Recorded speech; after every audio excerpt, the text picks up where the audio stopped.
From a show about how hard one man can flex, to a show this week about the biggest chest in all of Japan. I'm basically a clickbait YouTuber at this point, talking about whatever panty shot and jiggle physics riddled anime I can get a hold of this season. I doubt that's because I actually enjoy it and more because my audience is conditioning me through positive feedback. But it's hard to say. And for our purposes, it really doesn't matter.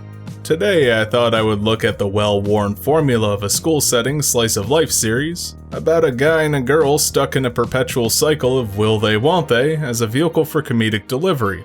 If that big boy phrasing scared you off, I'm not sorry.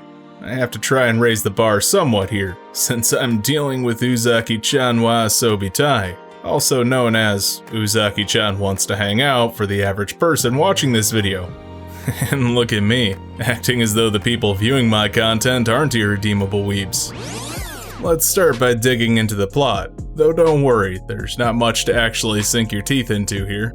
A guy named Sakurai, who used to swim in high school, is a sophomore in college now when he bumps into a former underclassman he went to high school with. She's a loud, spunky, and overall pretty obnoxious girl who's out to be his friend. That is until she notices he's pretty antisocial and introverted, instead preferring to spend his time alone playing games or napping on campus. After a year, and while that sounds like a massive leap and possibly spoilers, it isn't since this is only a few minutes into the first episode, she corners him and says his days of being a loner are over, and she's gonna be his friend. I know what you're thinking.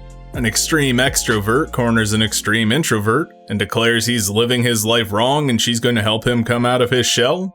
Extremely condescending, right? Yes. No beating around it. It's incredibly condescending to look at him and judge his life. But that friction between him wanting to live peacefully, doing what he wants to do, and combating her constant intrusions into his life are the driving forces of comedic conflict and hint at a deeper aspect to their relationship. It'd be easy to say, hey, this sort of spits on the idea of introverts, but I don't think that's the message or intention of the show. Uzaki's boisterous behavior is played for laughs by causing scenes, and his loner lifestyle only seems like a problem for Uzaki, which is not implicitly shared by the narrative. Plus the strong hints that she's only using this crusade of hers as a ruse to get closer to him because she likes him sort of salvage the situation, and that's fine. That shows that she's an idiot who can't read the atmosphere. Her general behavior confirms that much, since she has the social grace of a bull in a china shop. And if you think that's a lazy analogy, I'll invite you to remember the subject matter. Sakurai being on the receiving end of her stupidity lines him up as the straight man to the duo's routine, which it does a good job of at least. Whether it's at school, work, out and about, or at home, he tends to verbally beat Uzaki for the embarrassment, stupidity, or humiliation she brings upon him, pointing out how stupid she is and what she's doing isn't helping the situation, and that defines their respective personalities, which might draw some worry, since, it's a guy verbally beating a girl who has a crush on him. But the show doesn't always hide behind the Uzaki did nothing wrong shield to make you feel bad for her, and his frustration isn't always socially justified. It tends to only use that to bring the two closer, only for Uzaki to pull the same shit, leading to another round of back and forth. A comedy merry-go-round, if you will, but far more tedious. While that's the basic premise, the show lives and dies on its style of humor, as most comedies do.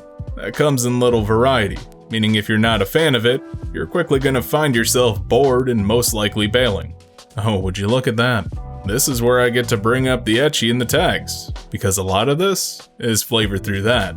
Uzaki has a teasing streak in her, where she likes to embarrass Sakurai, either for his introversion or a screw-up she initially caused. That essentially boils down to a typical scene, being her poking him until there's an outburst where the two yell at each other. Or worse, she makes a loud comment that sounds sexual without context to get people staring at the two of them. That means misunderstandings are a main feature. Things that look sexual on the outside lead to secondhand embarrassment for the protagonists, and probably a weird sense of sexual arousal too. I don't know what else you're supposed to feel in situations like that. For instance, when you see two people who look like they're doing a doggy outside, but really they're not.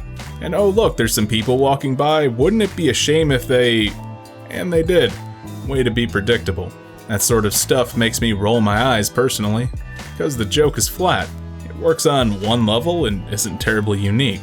I could find that setup in at least 10 other shows. That's probably why the comedy is the weakest aspect for me in this one, which I realize is saying a lot considering this is a comedy series. But as a mechanism for bringing the two characters together, I think it serves a purpose. The constant bickering shows a consideration between the two at a deeper level beyond what they're arguing about. I'm invested in the relationship they have more than their actual antics. As the cast expands later in the series, I find the running commentary on the situations and seeing the two through their shipping goggles more engaging than actually laughing at the jokes. Animation is actually well executed for a show like this.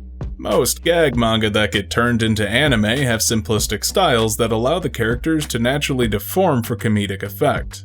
That also tends to save drawing time on both sides of the adaptation, evolving from necessity. But here things feel more fleshed out and detailed. I'd posit this has more to do with the ecchi tag than the comedy, since detail is more appreciated when trying to arouse the audience. But why? Isn't really my concern here.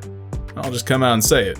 It looks good. Characters all have a unique feel so they don't get confused for the audience. Movement is handled well, showing the studio cared, if at the very least, so Uzaki's boobs jiggled nicely when she moved. But I'd say the general amount of detail and effort put into this one give it a visual edge this season, as the world feels more populated and alive than other ecchi comedies out. So, is Uzaki-chan worth your time? I don't really think it could hurt. If you're a fan of ecchi comedy or a dumb girl annoying a guy, you'll probably love this show. But if you're not into elements like that, it's a bit more complicated, as I think there's aspects that redeem it enough, besides the bread and butter humor of the series. It has a decent supporting cast, a surprisingly charming romance, and a crisp art aesthetic that makes it okay. Whether it's a must-see? Definitely not. What I can say for certain is, it's grown on me. Hey, you made it to the end of the video. Don't forget to like, comment, subscribe, share, and do all the other YouTube stuff to help the channel grow. You can also join my Discord with a link down in the description. And if you really want to support me, you can head on over to my Patreon to pick up some extra perks, like voting on what I do next. Thanks for watching.